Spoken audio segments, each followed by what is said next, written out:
Gautam neuro care brain stroke migraine fits brain and spine surgeries కి best neuro surgeon. ప్రస్తుతం మనం ఉన్నటువంటి ఈ అయోధ్య ప్లేస్లో ఇంతకుముందు మనం చూసాము కొన్ని విగ్రహాలని తయారు చేసి ఇక్కడనే అవి రామజన్మభూమికి తరలిస్తూ ఉన్నారు.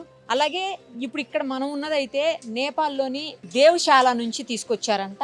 ఈ పెద్ద రాయి, ఎంత పెద్ద స్టోన్ ఉందో, పత్తర్ అంటాం కదా హిందీలో. ఈ రాయి మూర్తిని, అంటే అది రాముడు కావచ్చు లేదా ఇతర దేవీ దేవతల మూర్తులు కావచ్చు, ఏదైనా తయారు చేసి ఆ తర్వాత వీటిని రామమందిరం దగ్గరికి తరలిస్తారని చెప్తున్నారు. తర్వాత ఇప్పుడు ఏ ప్లేస్లో అయితే మనం ఉన్నామో ఇదంతా క్లియర్ అయిపోయిన తర్వాత, అంటే ఈ పత్తర్లన్నీ, ఈ రాళ్ళు మొత్తం అంతా కూడా మూర్తులుగా తయారు చేసిన తర్వాత కొంతకాలం తర్వాత ఇక్కడ శివాలయం కూడా నిర్మిస్తారని చెప్తున్నారు. అంటే ఆ మొత్తం అయోధ్య అంతా కూడా దేవీ దేవతలతోటి కొలువై ఉండాలి అన్న ఉద్దేశంతో ఇలాంటి నిర్ణయం తీసుకున్నట్టున్నారు. ఇలాంటివే రిప్లికా వేరే చోట తయారవుతున్నాయండి. ఇలాంటి స్టోన్స్ వేరే చోట ఉన్నాయి, అవి మూర్తి దేవీ దేవతలుగా తయారవుతా ఉన్నాయి.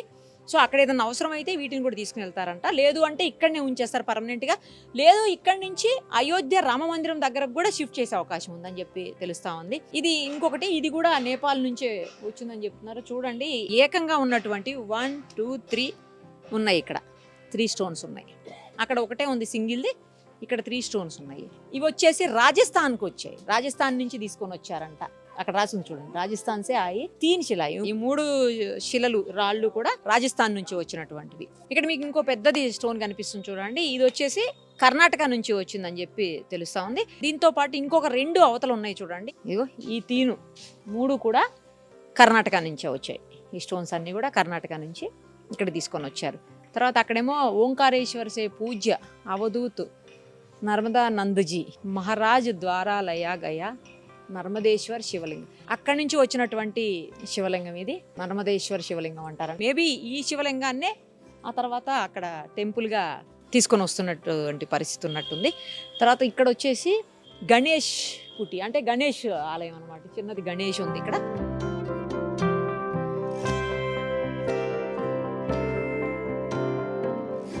Wow, super. ఒక్కసారి చూడండి, అసలు గణేష్ అలాగే ఆంజనేయ స్వామి పక్క పక్కకే ఇద్దరు కూడా. ఆ స్టోన్స్ దగ్గరికి వచ్చి దర్శనం చేసుకునే వాళ్ళు ఇక్కడ కూడా వచ్చి స్వామి వాళ్ళని దర్శించుకుని వెళ్తా ఉన్నారు. ఇక్కడ చూడండి, కానుకలు వేసేవాళ్ళు వేస్తున్నారు.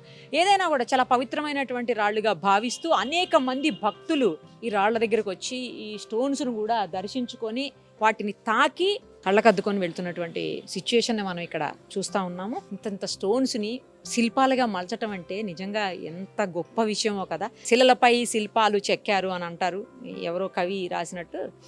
శిలల మీద శిల్పాలు చెక్కటము, ఇంత పెద్ద పెద్ద రాళ్లను, పత్తర్లను, లేకపోతే ఇంత పెద్ద పెద్ద స్టోన్స్ని అందమైనటువంటి దేవీ దేవతలుగా, ఆ తర్వాత జీవకళ ఉట్టిపడేటట్టు ఆ శిల్పాలని, ఈ శిలల్ని శిల్పాలుగా మార్చే శిల్పులు ఎవరైతే ఉన్నారో వాళ్ళందరికీ ఒక హ్యాట్స్ ఆఫ్ చెప్దాం.